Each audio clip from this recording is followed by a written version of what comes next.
वड़ा पाव वाला भी बोलता था, दीदी आप जब तक वड़ा ही पाव खाते हो, आपको इतना पसंद है। अब मैं उसको क्या बताती कि नहीं भाई, जेब में पैसे नहीं होते हैं।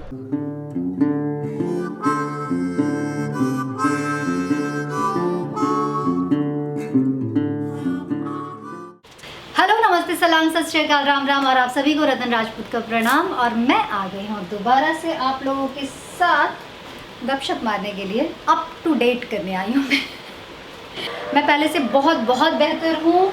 मैं काफ़ी बेटर फील कर रही हूँ आप लोग की दुआ से, और मुझे लगता है मैं बहुत जल्दी ही ठीक हो जाऊँगी। But still I can't face sunlight, I can't face indoor light, I can't do makeup, I can't can't बहुत सारे हैं, लेकिन शुक्रगुजार हूँ उन सब चीज़ों की जो मैं कर पा रही हूँ। जैसे कि मैं किचन में अब आ पा रही हूँ, अदरवाइज़ मैं किचन में बिल्कुल नहीं आ पा रही थी। मुझे कुकिंग से भी प्रॉब्लम हो रही थी आँखों में।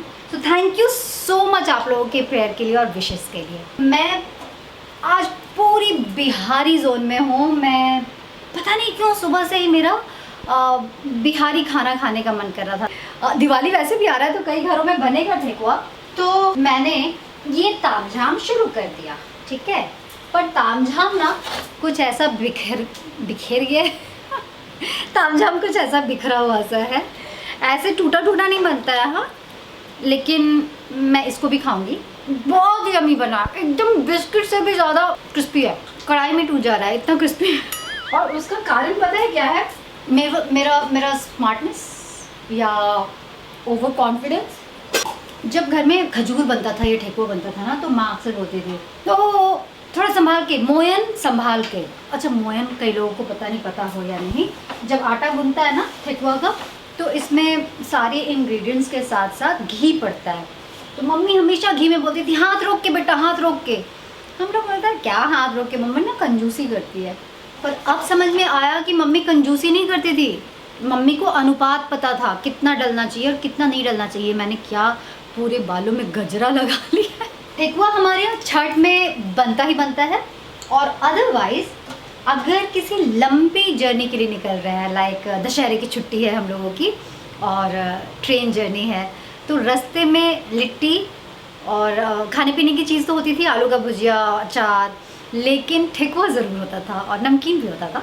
तो ठेकुआ मुझे कुछ वैसे ही याद दिला रहा है, जैसे ना क्वान्टिटी इतना बन गया है, लग रहा है कि मैं अकेली कैसे खाऊंगी यार। पर ये काफ़ी दिन रहता है, कोई बात नहीं, दिवाली में काम आ जाएगा दिवाली तक नहीं बचने वाला। तो हम लोग ये रास्ते में खाते थे।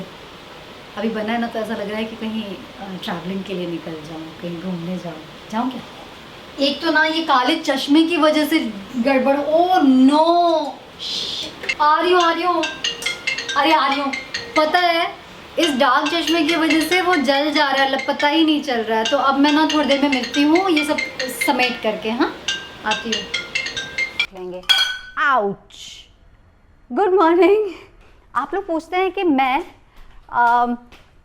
हेलो नमस्ते सलाम क्यों नहीं बोलती हूँ। वो इसलिए क्योंकि इसको 3 से 4 सेकंड लग जाते हैं और हमारा वीडियो ना 4 सेकंड हेलो नमस्ते में निकल जाता है, इसलिए मैं नहीं बोलती हूँ। पर आपके ख़ास फरमाइश पे हमने आज बोला है। मैं सुबह सुबह निकल रही हूँ, कहाँ, रास्ते में बात करेंगे। अभी फटाफट से निकलते हैं क्योंकि लेट हो रहे हैं। आ जाओ।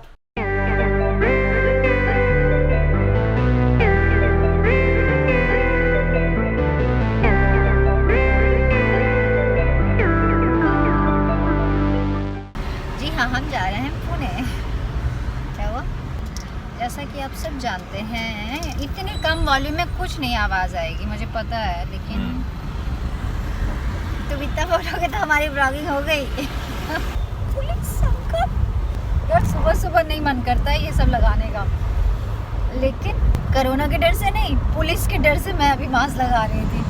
सांस लेने दो यार। तो मैं क्योंकि बीमार हूँ, और इसलिए मुझे देखने के लिए मेरे मामा जी आ रहे हैं, जिनको मैं लेने जा रही हूँ पुणे और जब वो यहाँ आ जाएंगे मुंबई, तो वो मुझे देखेंगे कि मैं कितनी बीमार हूँ, कैसे बीमार हूँ।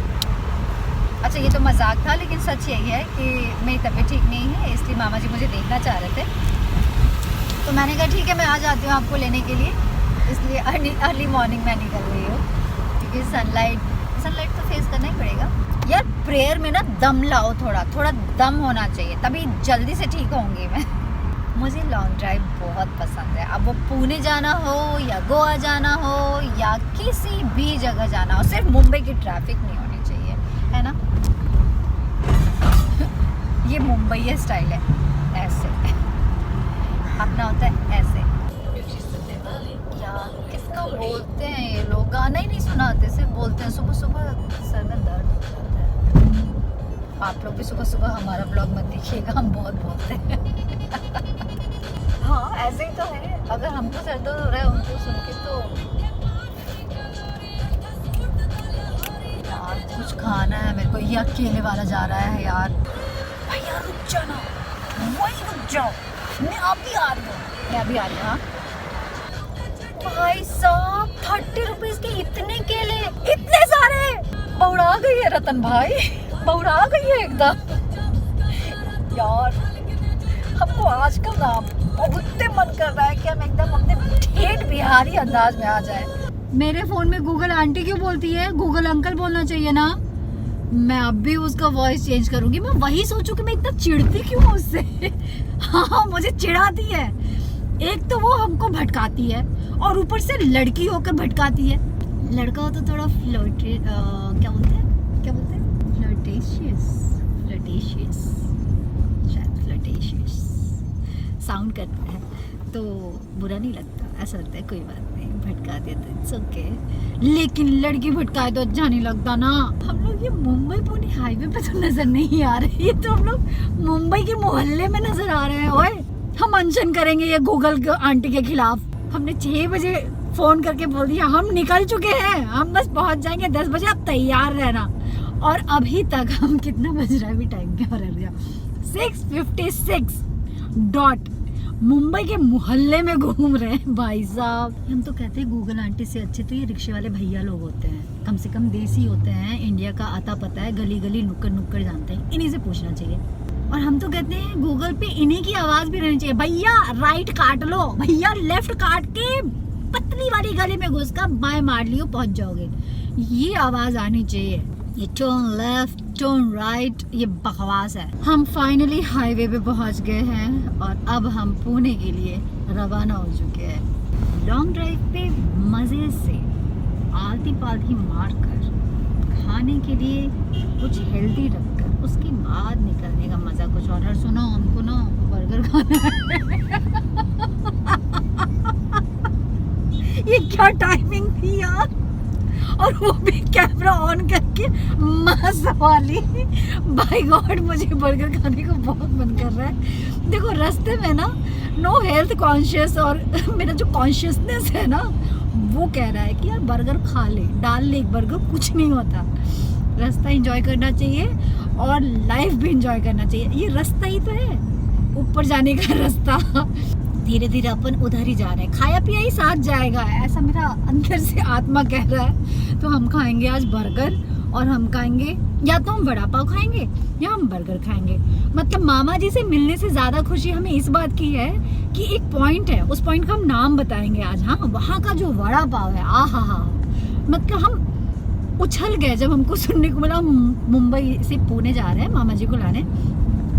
नहीं मामा जी को लाने का बहुत बहुत खुशी है, लेकिन उसके पहले एक और उससे भी बड़ी खुशी मुझे नजर आ रही थी कि वड़ा पाव खाऊंगी, क्योंकि वो वड़ा पाव कहीं नहीं मिलता। और मैं इतनी भी अय्याश नहीं हूँ कि मैं सिर्फ वड़ा पाव खाने के लिए मुंबई से पुणे का रास्ता नाप लूँ। हाँ तो मुझे बहाना चाहिए था, तो आज मौका भी है, बहाना भी है, रस्म भी है और रिवाज भी है और बंधु भी है। तो बंधु खिलाएगा हमें वड़ा पाव। क्यों, क्या कहते हैं? ये हम लोग पहली बार, मतलब हमेशा ड्राइवर लेकर जाता है, हम लोग खुद से पहली बार जा रहे हैं। और खुद से इसलिए पहली बार जा रहे हैं क्योंकि हम लोग सोचते हैं कि फटाफट पहुंच जाएंगे। ओके तो हम हैं, ये जो पहला आता है ना मैकडी, KFC, ये जो है फूड कोर्ट, यहाँ पे वो वाला वड़ा पाव मिलेगा। बिल्कुल राइट टाइम पे है ब्रेकफास्ट के, 8 बज गए हैं, ब्रेकफास्ट का परफेक्ट टाइम। सुबह से केले खा लिए, संतरा खा लिया, अब हम हेल्थ के लगाएंगे। I'm so happy, इतने दिनों बाद निकली हूँ मैं। ये श्री कृष्ण वड़ा पाव है जहाँ मैं जा रही हूँ। हाँ मुझे पर्सनली वड़ा पाव बिल्कुल पसंद नहीं है और उसकी कहानी है। मैं जब मुंबई आई थी ना और स्ट्रगल टाइम पे मैंने पैसा बहुत बचाया है वड़ा पाव खा कर। ओके जी, तो मैं लेकर आ गई हूँ वड़ा पाव। ये है श्री कृष्ण वड़ा पाव। कभी भी यहाँ से जा रहे हो ना तो सच में एक बार ज़रूर ट्राई करना इसका वड़ा और इसका पाव। हाँ, पाव बहुत टेस्टी होता है। ओह, मैं भी बैठ जाती बंधु, मतलब मेरी सीट पर चाय रखनी थी। मैं तो ना देखती हूँ ना कुछ धम से उठना और बैठना कर देती हूँ। मेरे को ना पर्सनली वड़ा पाव इतना नहीं पसंद। मैं यहीं आती हूँ तो खाती हूँ वड़ा पाव। और वड़ा पाव से नाता ख़त्म होने का या बिल्कुल नापसंद का एक कारण ये है कि मुंबई में जब मैं शुरू में आई थी ना तो बजट को ध्यान में रखते हुए नाश्ता वड़ा पाव, खाना वड़ा पाव, कभी कभी रात का भी खाना वड़ा पाव, उसमें 4 रुपए का मिलता था मुंबई में। और जो स्ट्रगलर्स होते हैं ना उनकी जान होती है वड़ा पाव। 1 से 2 वड़ा पाव में पूरा दिन निकल जाता है। इसलिए अब मैं कुछ भी खाऊं वड़ा पाव नहीं खाती, क्योंकि मैंने 1 साल दबाकर वड़ा पाव खाया है। और मुझे याद है मुंबई में अंधेरी में फन रिपब्लिक है, वहाँ पर होता था वड़ा पाव वाला भी बोलता था, दीदी आप जब तक वड़ा ही पाव खाते हो, आपको इतना पसंद है। अब मैं उसको क्या बताती कि नहीं भाई जेब में पैसे नहीं होते हैं। तो उस टाइम पे तो नहीं बोल पाती थी क्योंकि उस टाइम पे सच में पैसे नहीं होते थे। पर अब जेब में जब पैसे हो ना तो ऐसी अपनी सीक्रेट्स बताने में लोग ऐसे चौड़े होकर बताते हैं कि यार हमने ऐसा दिन देखा है। मैं भी वही कर रही हूँ, अब शर्म नहीं आती। थैंक यू वड़ा पाव बुरे वक्त में साथ देने के लिए। ट्राई करना यहाँ पे श्री कृष्ण वड़ा पाव। मैं एक फिनिश कर चुकी हूँ, दोबारा से लाइन में खड़ी हूँ, आधा और खाऊंगी। और यहाँ जब आओ और भीड़ दिखे तब भी भीड़ से डर के जाना नहीं, लाइन में लग जाना, वर्थ है। Thank you.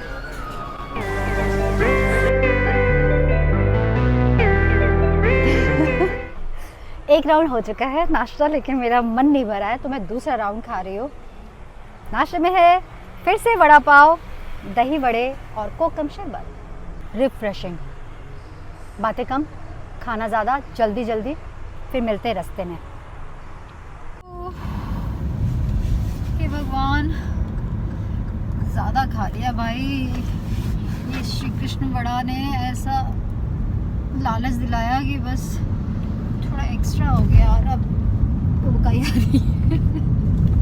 मेरा ना ऐसे ही है, इस डर से कि दोबारा इधर आना पता नहीं कब होगा, चलो थोड़ा ज़्यादा ही खा लेती हूँ। ऐसा थोड़ी करते हैं यार।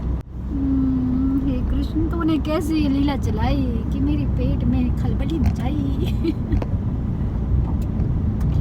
कुछ है क्या, हाजमोला या लौंग या इलायची? Excuse me. भोप ले रही हूँ और कह रही हूँ excuse me. Bad manner, so bad manner, बहुत गलत बात है। नाक कटा दी तुमने मेरी। मुझे पता है बंधु इसका बिल्कुल कट नहीं करेगा और इसलिए मैं इसकी ना थोड़ी लीपापोती कर रही हूँ, क्योंकि वो डालना तो है ही उसने। ऐसी चीज़ें तो बिल्कुल मिस नहीं करता है ये। कितने तरह तरह के बर्फ होते हैं मैं बताती हूँ। ये आ नहीं रहा, शर्मा रहा है कैमरा देखकर, वरना मैं ना बिना बर्फ के भी बर्फ ऐसे वो एक्टिंग कर सकती हूँ। बचपन में करते थे हम लोग, कॉपी नकल करते ना वो छत पे बैठ करके कि वो मौसा जी ऐसे करते हैं, बर्फ चाची ऐसे करती हैं, अच्छा कुछ ऐसा खा लो तो ऐसा होता है। अचानक से निकले थे सुबह सुबह, तो फास्टैग रिचार्ज नहीं करवाया था क्योंकि पता ही नहीं था, हमें लगा कि थोड़ा बहुत होगा। तो जैसे ही हमने टोल क्रॉस किया ना तो थोड़ी देर के बाद जीजू का मैसेज आया, चोरी पकड़ी गई, और उसमें आया 1000 का रिचार्ज करवा दिया है और लगेगा क्या। तो मैंने उनको भी रिप्लाई किया है कि नहीं इतना काफ़ी है। मेरा जो फास्टैग है ना वो कनेक्टेड है जीजू के फ़ोन से, वही रिचार्ज करवा देते हैं। तो मैं कहीं भी जाऊँ तो मुझे मैसेजेस नहीं आते कि कितना कहाँ टोल क्रॉस किया, सारे मैसेजेस मेरे जीजू को जाते हैं। तो मैंने मांडवली किया हुआ है कि जीजू सिर्फ आपकी और मेरे तक बात रहनी चाहिए, दीदी तक खबर नहीं जानी चाहिए, दीदी को नहीं पता होना चाहिए। तो वो बड़े स्वीट है, वो सच में दीदी को नहीं बताते। पर खैर मैं भी बताऊंगी कि ऐसे मामा जी को लेने जा रही हूँ, क्योंकि सब मंडली तो आएगी घर पे मामा जी को मिलने। पर ये होता है जीजा साली का सेटिंग, हाँ।